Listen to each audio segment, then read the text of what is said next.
नमस्कार स्वामी भक्तांनो, श्री स्वामी समर्थ. मित्रांनो, आपल्या हिंदू धर्मशास्त्रात आणि संतांच्या शिकवणीत घराला मंदिराचे स्वरूप दिले गेले आहे. ज्या घरात प्रेम, श्रद्धा, समाधान आणि ईश्वर भक्ती असते त्या घरात सुख समृद्धी नांदते असे मानले जाते. परंतु कधी कधी घरामध्ये काही अशा घटना घडू लागतात ज्या आपल्याला विचारात करण्यात भाग पाडतात. या घटना म्हणजे अपशकुन आहे असे नाही, पण त्या आत्मपरीक्षण करण्याची संधी नक्कीच असू शकतात.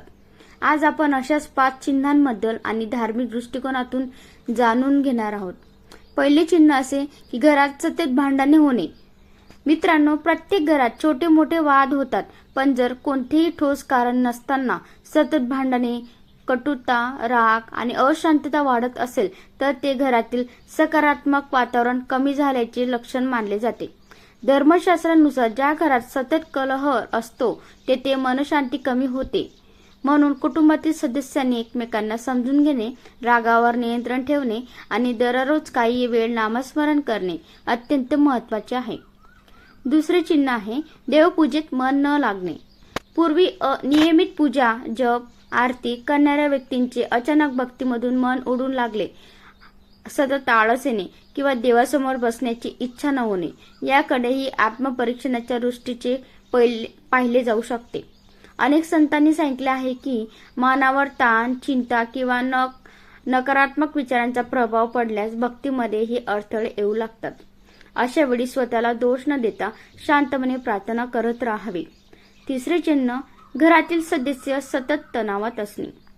जर घरातील सर्व सदस्य सतत चिंताग्रस्त, चिडचिडे किंवा अस्वस्थ राहत असतील तर त्यांच्याकडे गांभीर्याने पाहणे आवश्यक आहे. धार्मिक परंपरेनुसार घरातील वातावरण प्रसन्न ठेवण्यासाठी सकाळ संध्याकाळ दिवा लावणे, स्तोत्र पठण करणे, नामस्मरण करणे आणि घर स्वच्छ ठेवणे अत्यंत महत्त्वाचे मानले जाते. चौथे चिन्ह घरात सतत अस्वच्छता राहणे. शास्त्रामध्ये स्वच्छतेला विशेष महत्त्व दिले गेले आहे.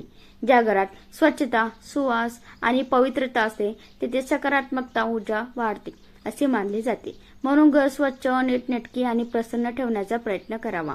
पाचवे चिन्ह कुटुंबातील प्रेम कमी होणे. धन संपत्ती आणि सुख सोयी असूनही घरातील सदस्य एकमेकांपासून दूर जात असतील, संवाद कमी झाला असेल आणि प्रेमाची भावना कमी होत असेल तर हे आत्मपरीक्षण करण्याचे मोठे चिन्ह ठरू शकते.